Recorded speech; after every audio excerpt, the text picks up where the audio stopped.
संभल में अवैध मस्जिद पर चलेगा बुलडोजर, हाईकोर्ट का बड़ा आदेश।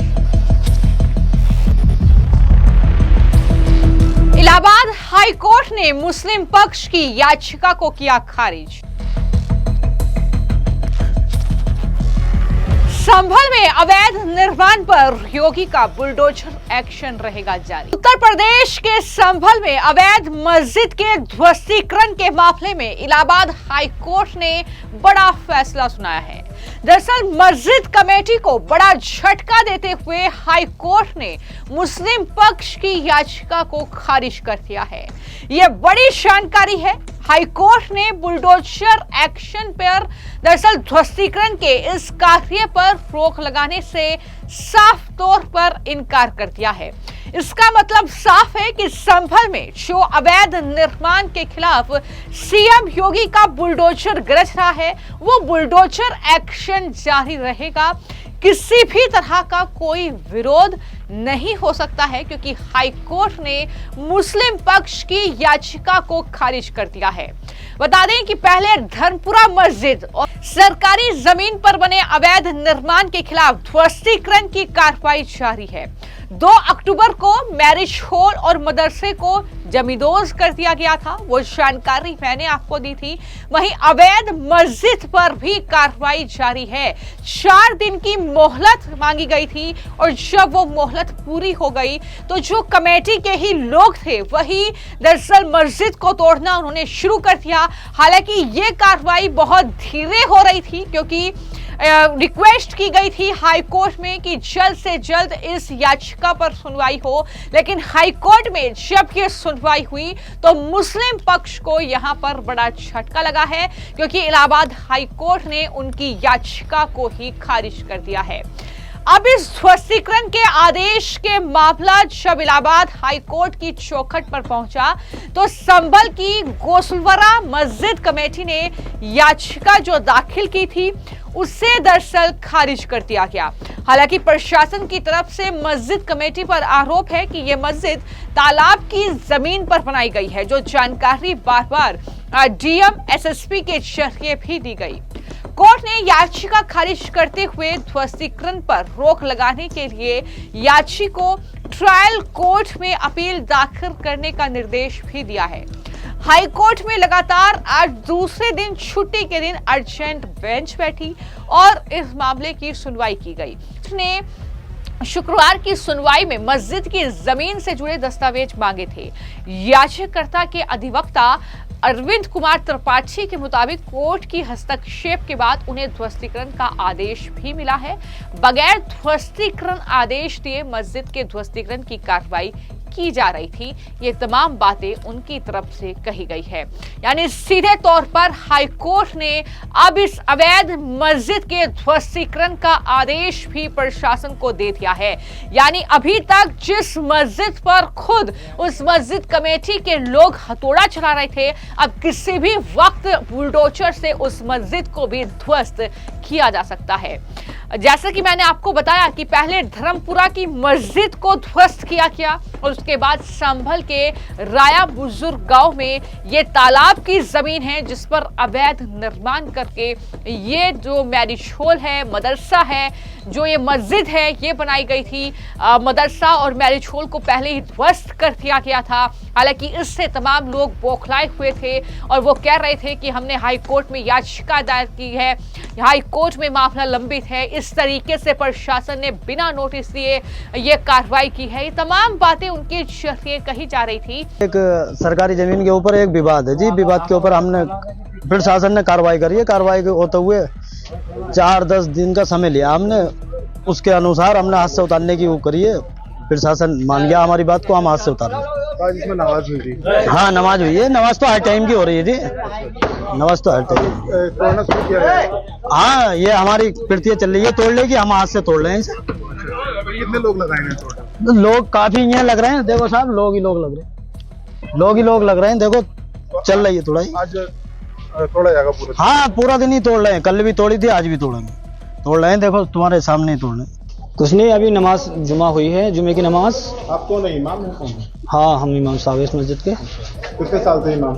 ये 3 साल हो गए। आज नमाज हुई है, जी जुमे की नमाज हो गई है। कितने लोगों ने नमाज पढ़ी थी? है लगभग 100 आदमी थे। कल इसको तोड़ा जा रहा था, क्या पूरा मामला था? मामला ये था कि अभी देखो काम शुरू हो गया है और प्रशासन की तरफ से हमें जो 4 दिन का ऑर्डर मिला था, 4 दिन का वक्त मिला था इसको तोड़ने का, तो हमने उसका काम कल भी शुरू कर दिया था और आज भी शुरू हो चुका है काम। अच्छा, पहले नमाज हुई है उसमें?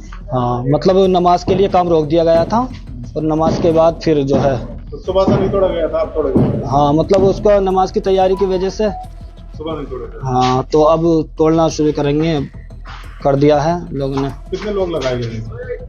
इस पे लगे हुए हैं आपको लगभग 8-9 लोग हैं लगे हुए, जो भी है। जो सरकार तोड़वाई है साहब, तो कोई ग्राम साहब समाज पे बताइए, ग्राम समाज पे अच्छा, सरकार का आर्डर है, तोड़ रहे हैं। सरकार चाहे तोड़वाई, सरकार चाहे न तोड़वाई। कल तोड़ी गई थी? जी तोड़े, अभी तोड़े, अभी काम चालू है।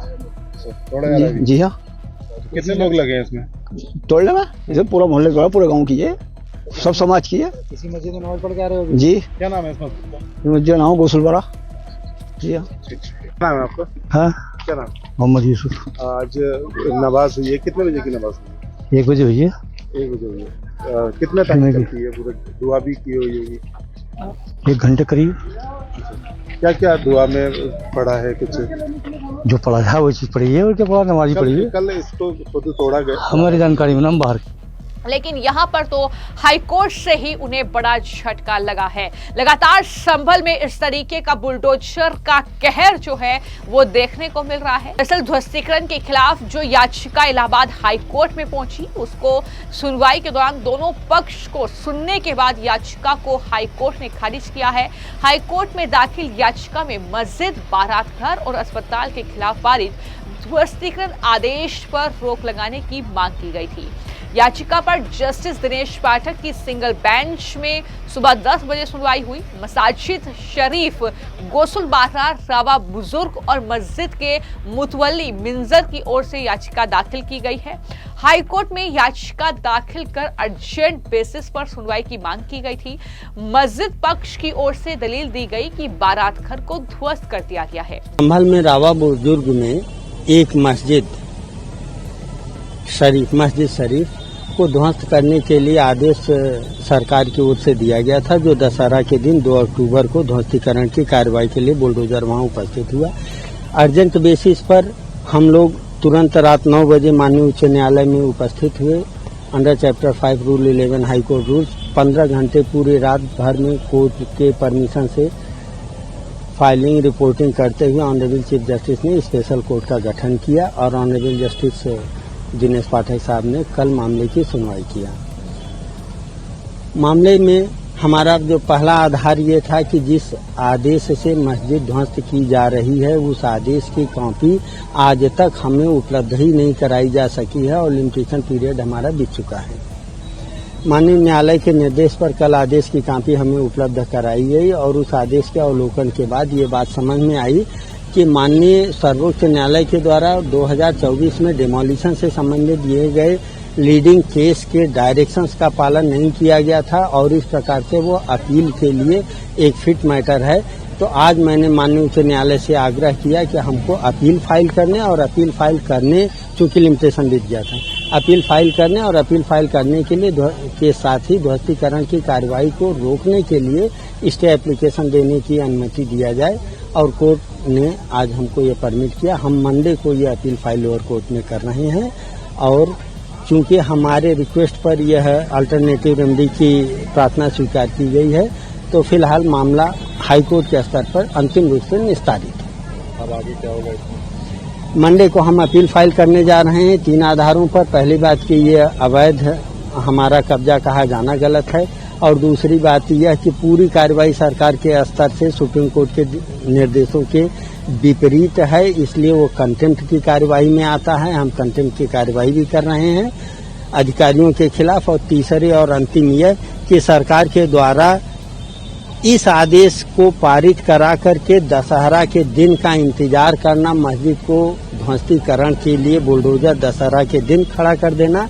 ये दुर्भावनाग्रस्त है। भारत के संविधान के पार्ट 3A के तहत नीति निर्देशक सिद्धांतों में राज्य के लिए दायित्वपूर्ण है कि वो सद्भावना से काम करे, और यह राज्य चूंकि मस्जिद के मामले में दुर्भावना से कार्य कर रही है, मेरा तीसरा और अंतिम ग्राउंड है। ट्रायल कोर्ट में जाने के लिए भी ट्रायल कोर्ट में हम अपील फाइल कर रहे हैं मंडे को। हमारे रिक्वेस्ट पर कोर्ट ने ये, मैं अरविंद त्रिपाठी, एडवोकेट, मस्जिद पक्ष की ओर से। ध्वस्तीकरण के लिए 2 अक्टूबर यानी गांधी जयंती और दशहरा का दिन चुना गया था। ये बातें भी कोर्ट में कही गई। हालांकि वहीं पर बुलडोजर की कार्रवाई के दौरान भीड़ की वजह से कोई बड़ा हादसा या बवाल भी हो सकता था। आरोप है कि बारात घर तालाब की जमीन पर बना हुआ था, जबकि मस्जिद का कुछ हिस्सा सरकारी जमीन पर बना हुआ है। हालांकि मस्जिद कमेटी की ओर से अवैध हिस्से को खुद ही हथौड़े से तोड़ा जा रहा है, जैसा कि आपने तस्वीरों में भी देखा। और याचिका में जो उत्तर प्रदेश में योगी सरकार है, डीएम, एसएसपी संभल, एसडीएम और तहसीलदार, इसके अलावा ग्राम सभा को पक्षकार बनाया गया था। मस्जिद की ओर से अधिवक्ता अरविंद कुमार त्रिपाठी और शशांक श्री त्रिपाठी ने पक्ष रखा, और जबकि राज्य सरकार की ओर से chief standing counsel G N Maurya standing counsel Ashish Mohan Srivastava ने अपना पक्ष इलाहाबाद हाईकोर्ट में रखा। और इसमें सुनवाई के बाद हाईकोर्ट ने यह माना कि हाँ, ये जमीन का हिस्सा जो है अवैध है और ये अवैध रूप से बनाई गई है तालाब की जमीन पर। तो ऐसे में वो दरअसल इस याचिका को खारिज करते हैं, जो कि मुस्लिम पक्ष की याचिका थी। और इसका मतलब ये साफ है कि अब जो है इस मस्जिद पर भी किसी भी वक्त बुलडोजर गरज सकता है। जो मस्जिद अब तक हथौड़े से तोड़ी जा रही थी, वहां पर भी बुलडोजर की कार्रवाई देखने को मिल सकती है।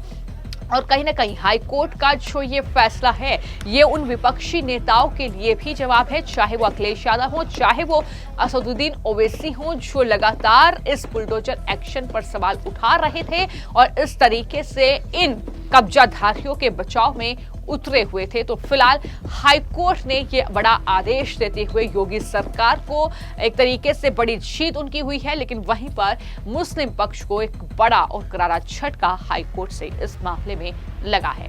फिलहाल आपकी इस मामले को लेकर क्या राय है, हमें कमेंट बॉक्स में जरूर लिखिए। धन्यवाद।